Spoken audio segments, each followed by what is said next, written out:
Apakah Agustan diazab Tuhan? Mengapa Agustan mati dalam kondisi mengenaskan? Apakah Tuhan tidak tolong? Tuhan mau tolong. Melalui Pastor Paul dan teman-teman gitu kan Tuhan sudah tolong. mengulurkan tangan. Betul, iya. Pak Paul Dere. Iya. Kita sudah kasih, kita sudah kumpulin uang, kita mau sekolahin anaknya, kita mau biayain obatannya Agustan supaya sembuh. Itu Dokter Andrea sudah bilang itu masih bisa sembuh, Pak. Tadi kan dokter-dokter kita udah kasih tahu. Makanya saya tadi ada tawarin Agustan. Ini saya bukan asal ngomong ya. Nih, betul, kalau butuh dokter, info saya. Kami ada tim dokter. Tuh, di layar udah saya kasih tuh. Iya, betul, betul. Tuhan sudah kasih pertolongan. Agustannya waktu itu takut. Kalau dia sembuh, hidup dia. Langsung terbang ke sini, selamat. Dia memang mengerikan ya, nah gimana? Ya itu makanya tadi Buya Sakur bilang, kamu kalau udah masuk Islam nggak bisa keluar loh. Iya, makanya itu ya. Makanya jangan coba-coba ya. Kalau jangan coba-coba. Ini Agustan ini kan sebenarnya banyak nggak tahu, dia tahu. Ya cuman kan dia sudah. Makanya kita berdoa lah. Kita nggak tahu ya bagaimana Agustan. Kalau saya lihat di videonya terakhir di syahadatin kemarin, tapi kan syahadatnya kan nggak jelas kan. Ya gitu terus kan Agustannya kan. Mungkin dengan setengah hati juga, dia malas juga, dipaksa ya. Masih dipaksa sama si Ani Kristiannya. Mengerikan sekali. Jahat sekali nih Mualaf Center ini memang ya itu dalam di mana Pancasilanya ya. Nah itu masih mau dipiara, ya kan giblek kan. Panji Gumilang yang begitu Pancasila di kuya-kuya, ini Mualaf Center yang begitu kejamnya, begitu terang-terangan mau bunuh orang dong, ancaman-ancaman bolak-balik ngancam ya. Ali Makus mau dibunuh, Yudi Mulyana mau dibunuh, siapa mau dibunuh, Paulus Sang mau dibunuh, Fadila Mulia mau dibunuh, semua mau dibunuh sama dia. Emang dia siapa? Kalau dia berani bunuh saya emang? Ketemu sama saya belum tentu dia bisa lari terkencing-kencing, dia ketemu saya beneran.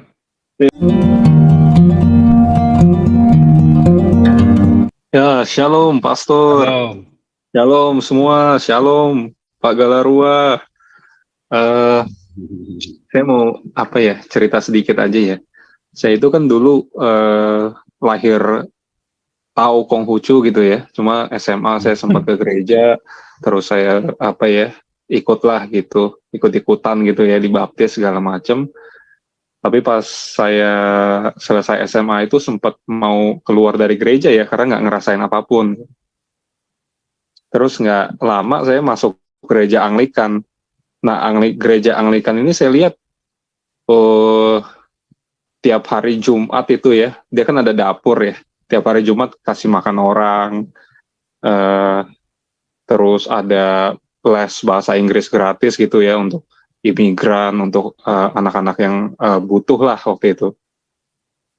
Nah itu lama-lama ya bener loh, saya percaya nggak percaya itu bertumbuh ya. Jadi orang-orang Cina daratan, orang-orang dulu kan ada ini ya, orang-orang Irak tuh dia lari itu loh ke New Zealand, itu dia lari, dia minta perlindungan lah. Itu waktu itu gereja tuh yang nampung, gereja Anglikan itu kasih makan lama-lama banyak yang istilahnya ya, saya nggak tahu ya dalam hati mereka, cuma yang pasti banyak yang jadi jemaat gereja itu juga. Dan menurut saya itu hal simpel ya, karena gerejanya cuma kasih makan, kasih hal-hal sosial yang lain gitu loh, dan itu berdampak besar sekali gitu ya. Selain dari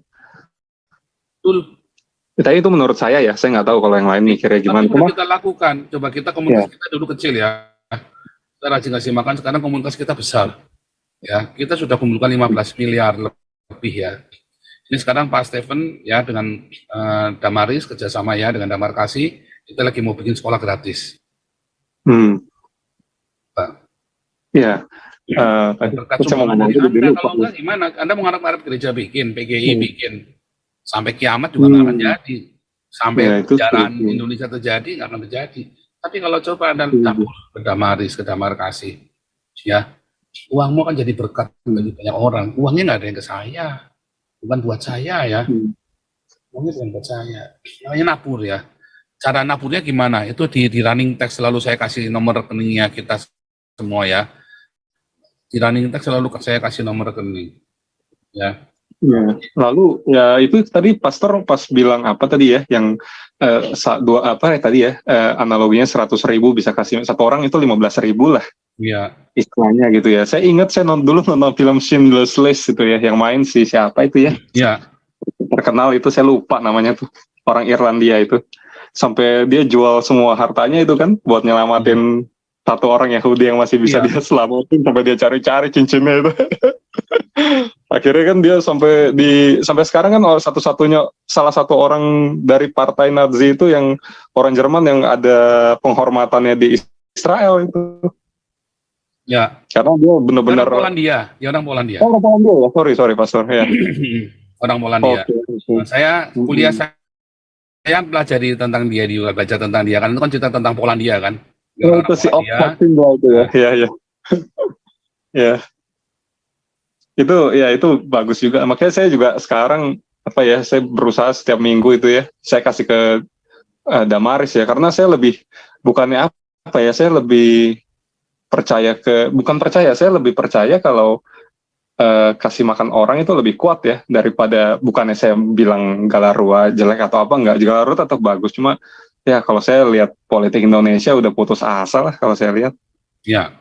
Daripada ininya Ini juga adalah ya. ini adalah perjuangan kita yang terakhir ya, Galarua ini memang kita perjuangan kita yang terakhir, entah bagaimana caranya ya. Kita perjuangan kita yang terakhir, tetapi memang kalau kasih makan itu nggak akan pernah meleset. Dan itu adalah perintah Tuhan Yesus langsung loh, direct loh. Ya, itu di layar Anda itu ya. Kasih makan Yayasan Damaris Pancasila itu ya. Diakoninya memberi makan Indonesia. Yayasan Damaris Pancasila. Ayo saudara ya, menabur di Damaris. Kita mau kasih makan 5.000 sampai 10.000 orang ya saudara ya. Ayo ya, jangan ragu, uang itu tidak pernah masuk ke saya saudara. Amit-amit cabang bayi ya. Haram masuk uang Damaris itu ke rekening saya, itu haram saudara ya. Karena ini adalah bahkan kita sendiri juga ikut menabur di situ ya.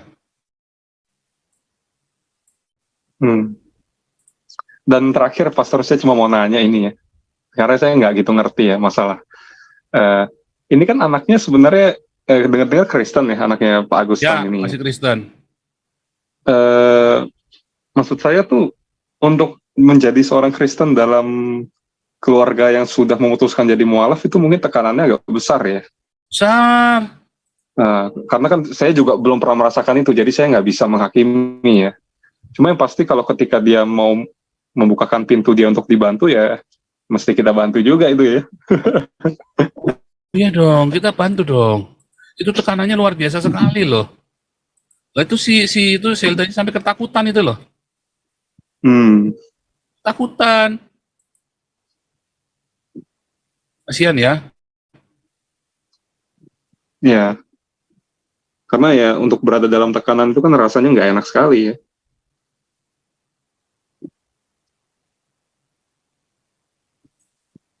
Ya.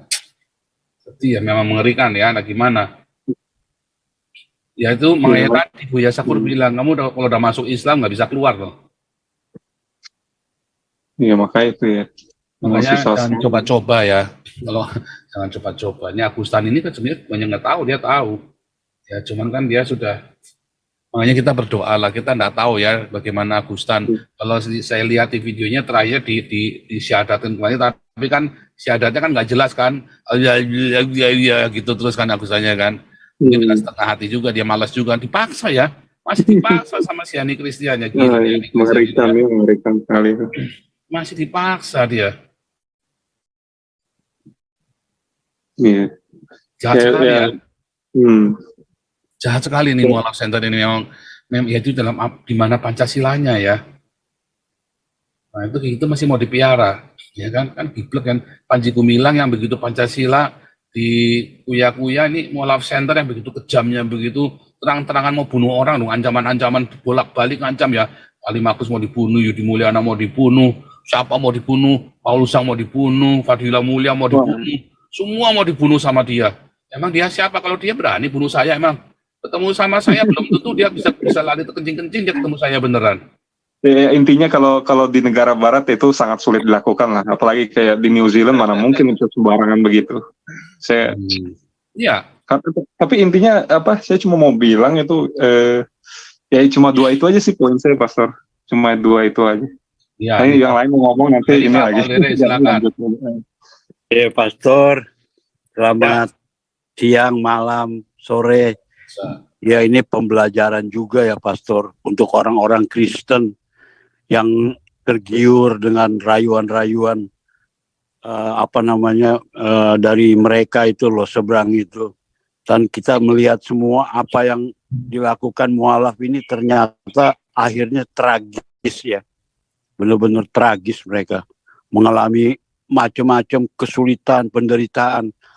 Ya itulah. Bukan diazab Tuhan, kesulitannya karena mereka sendiri, bukan karena diazab sama Tuhan Yesus, bukan. Iya betul Ya Pastor. kan? Nah, karena Betul. mereka sendiri. Mereka mencari-cari hal yang Ini Agustan nih. Nah, Pak Iya. Paul, benar nih Pak Paul Dere ngomong tepat sekali ya. Pak. Nah, Iya. ini sekalian saya omongin. iya Nah, supaya ini ya, supaya mantap saya spotlight nih. Apakah Agustan diazab Tuhan? Mengapa Agustan mati dalam kondisi mengenaskan? Apakah Tuhan tidak tolong? Tuhan mau tolong. melalui Pastor Paul dan teman-teman gitu kan udah Tuhan Sudah tolong. mengulurkan tangan. Betul, Iya. Pak Paul Dere. Iya. Kita sudah kasih, kita sudah kumpulin uang, kita mau sekolahin anaknya, kita mau biayain Iya. obatannya Agustan supaya sembuh. Itu Iya. Dokter Andrea sudah bilang itu masih bisa sembuh, Pak. Nanti Iya. kan dokter-dokter kita udah kasih tahu. Makanya saya tadi ada tawarin Agustan. Ini saya bukan asal ngomong ya. Nih, Betul, Pastor. kalau butuh dokter, info saya. Kami ada tim dokter. Tuh, di layar udah saya kasih tuh. Iya, betul, betul. Tuhan sudah kasih pertolongan. Agustannya waktu itu takut. Kalau dia Iya. sembuh, Iya, iya. hidup dia. Langsung terbang ke sini, selamat. Tapi Ya, sama apakah anaknya iya kalau Pastor, perlu. apakah itu memang ada tertulis bahwa ada orang yang ditentukan untuk binasa ya Pak Pastor ya, pasti ya. Dan Iya. Yesus Bukan bilang semua ada konsekuensinya. Iya. Makanya Iya, iya. kalau kita sudah percaya Yesus, ya Iya. jangan separuh hati. Set! Nanti jalan Betul. Tuhan. Jangankan yang Islam, jangankan yang kayak kondisi kayak Agustan. Kita orang percaya saja, berapa kali Tuhan mau tolong kita? Betul. Betul. Kitanya yang ragu-ragu. Betul, Pak. Betul. Tuhan Saya tolong juga kita, ngalamin, Pastor. bukannya nggak tolong. Tuhan Iya, tolong saya juga Anda, ngalamin, tapi Andanya tidak mengerti pertolongan itu datang. Datang. Iya. Betul, Pastor. Nah, Kita juga merasakan lah jatuh bangunnya, tapi kita tetap yakin teguh gitu loh. Jadi kita nggak bisa digoyahkan oleh apapun, sesulit apapun hidup. Ya istilahnya memang jalannya yang penting kita ikut firman dan ya kita selalu ini ya Pastor, selalu taat lah. Jangan melenceng ke kiri atau ke kanan. Kasihan juga, itu mualaf center tinggal berapa orang ngomong-ngomongnya Pastor yang masih bertahan. tinggal Hani Christian doang. Ya udah, mungkin dia suruh nonton dulu. Nih Oh begini. iya. Bisa jadi ya suruh Suruh nonton nonton. deh yang ya. Satu-satu pada Aduh. mati kan. Tinggal Irina Handono aja tuh. Iya, cuman ngomong-ngomong kalau di Israel kita bisa ini enggak ya? Kita bisa play music live gitu bisa ya? Maksudnya Artinya, gimana? sama pastor gitu main bareng Bisa? di Boleh. di daerah-daerah yang memang kan banyak peziarah Kristen ya. Jadi kita main lagu-lagu rohani gitu. Bisa Boleh ya, nih. Pastor, ya? Boleh. Iya, coba ya nanti saya. Kan kita ini saya udah bikin nih. Nih Iya. saya main musik nih di Kaisarea nih. Iya, Mana oke. Nih Good, mana nih di Kaisarea nih. Oh iya. Wah pengen banget ya. Ada videonya gitu. Iya. Ini di Kaisarea saya punya subwoofer besar buat bikin musiknya. Mandi saya lupa mikrofonnya nggak pakai bulu-bulu itu supaya suara anginnya jangan kedengeran. Oke. Tuh, ini kan banyak yang nonton itu. Bagus. Keren Pastor. Di tepi pantai itu kita. Kaisar ya. Puji Tuhan ya. Ya mudah-mudahan lah. Dari puncak ininya dari puncak bukitnya kita nyanyi keras sekali tuh. Pas sabutnya gede ya. Saya beli sabut gede JBL. Karena kalau di sana sih orang semua biar Jewisnya juga senang musik ya Pastor. Iya. Jadi nggak Dan terlalu. Dan mereka nggak anti. Ayo makanya ikut Iya. lagi ya 8 Oktober. Iya Pak. Nanti kita kasih konfirmasi ya. Ya, kasih konfirmasi 8 Oktober ya, ikut ya. Iya baik Pak. Saudara bisa ikut ya, fellowship kita Iya. sama-sama. Juga Iya, kita Pak. sedang bikin, ini project yang lain ya. Saudara yang tergerak untuk ikut masuk di dalam Pilgrim Project-nya saya, Two Witness ya, nama Oke. project-nya dua saksi. Karena siapa dua saksi? Orang Yahudi dengan orang pengikut Yesus ya. Iya. Pengikut Musa dengan Sama itu Yesus. Pastor, kalian sekolah apa yang tadi Pastor bilang tuh? Ya, High itu school dalam Pilgrim Project, itu sedang saya bikin, Two Witness. Oh iya, kalau udah open nanti kasih tahu kita ya Pastor, umumin ya. Ya, Oke, itu aja Pastor, banyak yang luar antri biasa, ini. doakan ya saudara ya. Iya. Saudara yang tergerak untuk masuk investasi ya, Anda menjadi salah satu stakeholder menjadi pemegang stakeholder ya, Iya. sebagai pengurus untuk Pilgrim Project di Israel. Anda kasih tahu saya ya saudara ya. Terakhir Pastor, Ya. saya mau himbau untuk ketua, mudah-mudahan partisipasinya dalam anggota dewan dia sukses selalu. Tuhan berkati deh Pak Santiamer. Ya. Ya, luar Misi- biasa. Amin. Misi kemanusiaannya. Amin. Oke, thank you Pastor. Amin. Pak Santiamer tetap Ada 5 orang Pak, didoakan. Ya. Ini walaupun banyak Pak teman-teman ada 5. kecewa Pak Santiamer jadi politik karena takut mereka khawatir Pak Santiamer nanti kemudian berubah ya. Tetapi saya yakin enggak. Kalau dulu Pak Putih beda kasusnya ya. Jadi jangan disamakan. Walaupun saya berkali-kali selalu mengingatkan Pak Santiamer, saya bukannya terus tutup muka saudara, enggak ya. Saya tetap ingatin terus Pak Santiamer, hati-hati ya, jadi campur aduk. Karena kita udah kejadian Pak Putih ya, kita dulu dibelokin ya sama Pak Putih, dan untung Bu Linda vokal waktu itu ya, ngomong ya, dia teriak, dikasih tahu saya, terus saya pantau terus, kasih waktu 3 bulan Bu Linda. Nah, Pak Putihnya nggak bertobat, malah nantangin kita, saudara, makanya saya marah ya. Nah, langsung kita, udahlah berhenti aja lah Pak Putih, jangan begitulah, nanti saya yang diomelin gara-gara, karena itu udah, kalau diterusin nanti jadi kriminal saudara, kalau diterusin, sebelum jadi kriminal, makanya kita bilang mendingan kita baik-baik aja lah Pak Putih. Ya, itu pun Pak Putih masih nggak ikhlas ya dulu ya, tapi udah kita atasi ya, artinya bukan berarti Pak Putih kriminal ya, belum, tapi kalau diterusin kriminal saudara, percaya saya. Ya, karena akhirnya nggak terkontrol lagi kalau orang sudah begitu. Nah, itu yang kemarin teman-teman pada ngomong sama saya ya. Ya paling tidak sudah ada 4 orang yang ngomong sama saya soalnya. Ini orang-orang top semua. Jadi saya bilang, waduh, ini saya mesti sampaikan ke Pak Santiamer dan saya mesti info ke saudara-saudara ya, bahwa Pak Santiamer masuk ke politik dengan satu jaminan, dia tidak akan gunakan Galarua sebagai alat politik. Ya, memang pada kenyataannya itu ada di LSM dan kita menyerang setiap polisi negara yang tidak benar, yang tidak sesuai dengan Pancasila. Tetapi bukan berarti ya kita menggunakan Galarua ya, walaupun ya channel-channel yang sudah diperoleh gara-gara Galarua ini kan tetap ada. Ya kan, kita kenal ini, ya tetap dipakai, kan nggak bodoh juga lah Pak Santiamer. Cuma tidak berarti Galarua ini lalu jadi partai politik atau digunakan untuk politik. Saudara jangan takut, ya akan dipisahkan dengan profesional. Ada 5 orang tadi Bulis bilang ya, 5 orang dari Galarua yang masuk ke politik. Ya itu kan adalah hak politik dari setiap warga negara. Tetapi kita selalu mengingatkan untuk jangan mencampur adukan. Ya, jadi saudara-saudara jangan khawatir, saya juga tadinya khawatir, ya, tetapi kemudian saya lihat ada sisi positifnya, walaupun tetap hati-hati, karena orang kalau sudah terjun politik, akhirnya hatinya belok, saudara ya, memang harus diakuin, banyak orang akhirnya belok karena dia sudah terjun politik, tapi saya rasa ini saudara-saudara kita yang 5 orang ini, enggak ya saudara ya, nanti Pak Santiamer ini juga salah satu, ini ya, calon di dapil berapa Pak Santiamer? Kenapa, Pastor? Caleg DPRI di Dapil 1 Lampung, Pak. dapil Caleg Lampung, DPR saudara RI. ya. Saudara tolong dukung ya, saudara ya. Oke, Dari ini PSI. dari partai PSI ya. Iya PSI Pak. ya. Adi Armando juga ada di PSI sekarang ya. Betul, Pak. Justru Pak Ade kemarin yang ojok-ojok Pak, merayu-rayu. Pak Ade ngajakin ya, saudara ya. Ya, pokoknya jangan anti, tapi juga kita harus tetap memonitor dan kita juga, saya terima kasih buat masukan dari teman-teman ya yang ngomong, dan saya senang teman-teman terus terang ngomong ya ke saya ya, saya senang. Jadi nggak terus saudara tiba-tiba pergi begitu aja ninggalin kita ya, tapi saudara ngomong, wah saya kecewa nih Pak Santi. Nah, jadi kita bisa klarifikasi dan kita bisa meyakinkan janji bahwa kita tidak akan menyalahgunakan Dan bahkan ini bisa nggak kita bikin politik yang bersih? Hampir tidak mungkin, tetapi mudah-mudahan kita doakan supaya tetap bisa beres. Kan begitu ya, walaupun 90% kok ya nggak mungkin bersih, tetapi kita berdoa supaya ini termasuk yang 10% yang bersih.